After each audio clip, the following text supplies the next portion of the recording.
When I did the recent video when I built the shed roof back here, I had two questions that came up constantly and another one that was a little bit less, but it was also there. So I thought I would answer those questions right now.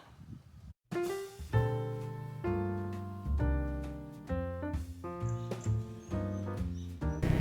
open it.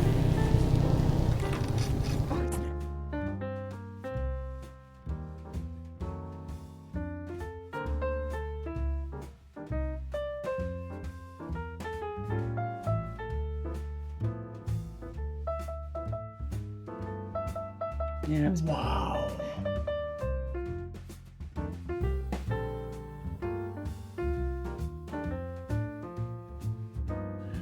Hey everybody, I'm Bill with Live Simple, Live Free, and I want to answer your questions about the shed.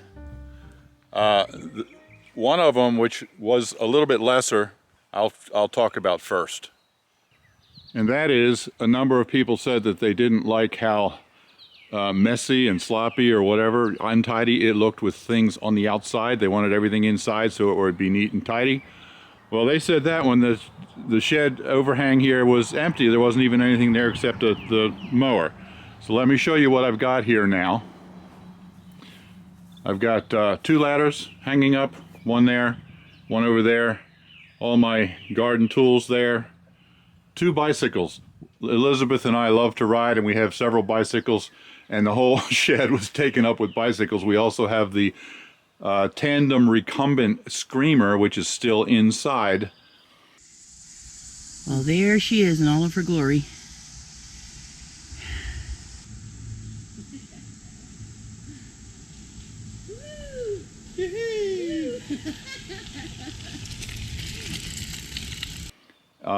And then I've got, of course, the mower and the wheelbarrow here. Now, I don't know, if you've ever been at a farm and you look at a barn and they've got all kinds of barn implements there and stuff like that hanging there. This to me is very tidy, it's very functional. And by moving those bikes out here, I made so much more floor space inside where I'm going to be able to put the motorcycle, if I should ever actually buy one. But this is also on the back side, hidden back here behind where you can't see it unless you walk around behind it. And to me, this is nice and tidy and functional. This is not cluttered and messy with everything hanging out. I really like the way it came out. Now the other two questions I got an awful lot more of. I must have been at least 100 people that asked these questions. One was, why didn't you go ahead and enclose it and put doors there so you can get the lawnmower completely out of the weather? Well, I think that once I put the gutter on here, this is going to be enough out of the weather.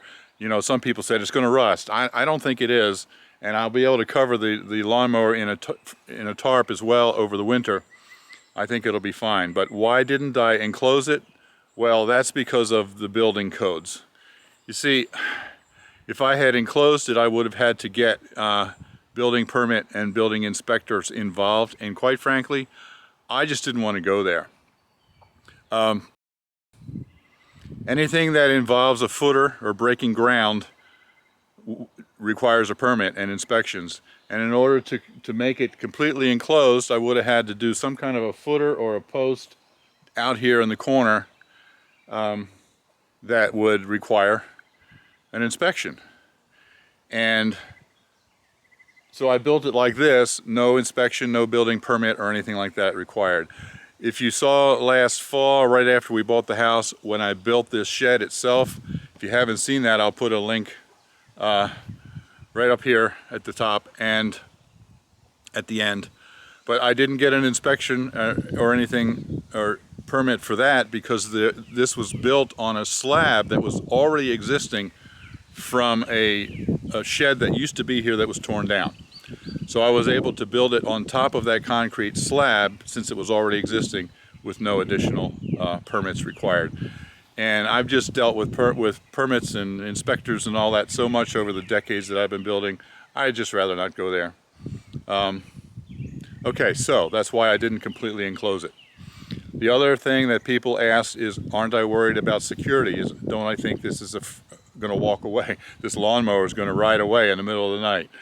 Well, we live very rural here.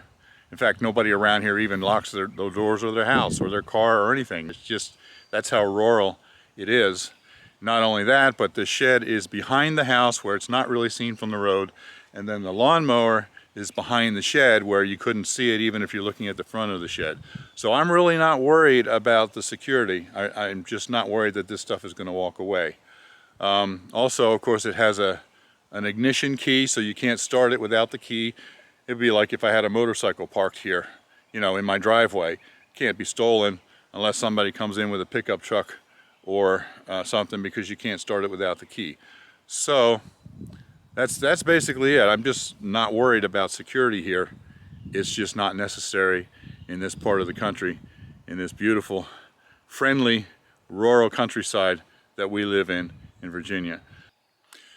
And at any point in the future, if I'm concerned about the security, it would be a very easy thing for me to just put a couple of eye bolts into the wall of the shed so that I can lock up the lawnmower and the bicycles with a chain and a padlock.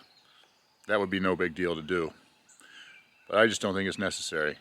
So I hope that answers some of the biggest questions that I had about this. It's amazing to me sometimes the questions people come up with that I don't even anticipate when I'm thinking about it. And most of the time when I miss a question like that, I get 100 people that ask each one. So anyway, there you go. That's why I didn't enclose it. And no, I'm not worried about it being stolen. Oh, and one other thing that I just remembered that I get a lot of comments about, and that is whether or not I was going to put a water catchment system on the gutter downspout from this shed. And you know, that's not something that I even thought about, because to me that's a different topic. This was a shed roof build video, and that would be a water catchment system video, so I never even thought to address that. But since so many of you commented, yes, I will talk about that. So I'm going to be putting the rain gutter across here, and it'll come down, and this would be a very good place right here to put a couple of water barrels, a water catchment system. And in fact, I was just talking to Barry about that yesterday, and he said he has several extra that I could use, so it would be a very easy thing for me to just install them right there. And then this is already slightly uphill from our garden over here, and if I elevated the barrels a little bit more, then it would be very easy to put in a hose soaker system over there, you know, where there's little holes in the hose and the water comes out through the holes, and then it would just be gravity fed from the barrels here right down to the garden down there. I could even put it on a self timer so I don't have to worry about it anymore. And that would be a great system and very convenient. And I would say, I'm not definite on that, but I'd say it's a probable. It would be very easy for me to put the barrels in there when I do the gutter. Now, doing the whole water system with the garden, that's going to be a little bit more involved, and that probably will not happen this year, because quite frankly, I still got too many other projects to do this summer that take bigger priority. And good grief, I'm only a couple days away from July. This summer is flying by, and I got to get all this stuff done. First, you know, of course, still got to get the siding on the shed. And then if you watch the video of our house tour not too long ago, you saw that we bought a wood stove to use in the house. It's still sitting there, hasn't been installed. I still got to run the flue up through the roof, and then I got to build a wood shed to start to, you know, protect our firewood from the weather and all that kind of stuff. So I'll probably put a water barrel in this summer, but I probably will not do the automatic watering system for the garden yet. This roof on the shed is a metal roof, and that's pretty good from what I understand. If you put a water catchment system on a house with shingle roof, you can have toxicity problems with the water because of the asphalt and the chemicals in the shingles. But the metal roof, you don't have those problems. The water comes off much cleaner. So that's a good thing. So yeah, a water catchment system, I would say, is probable. Thanks for watching, everybody. Live simple, live free, You be blessed. See you next time.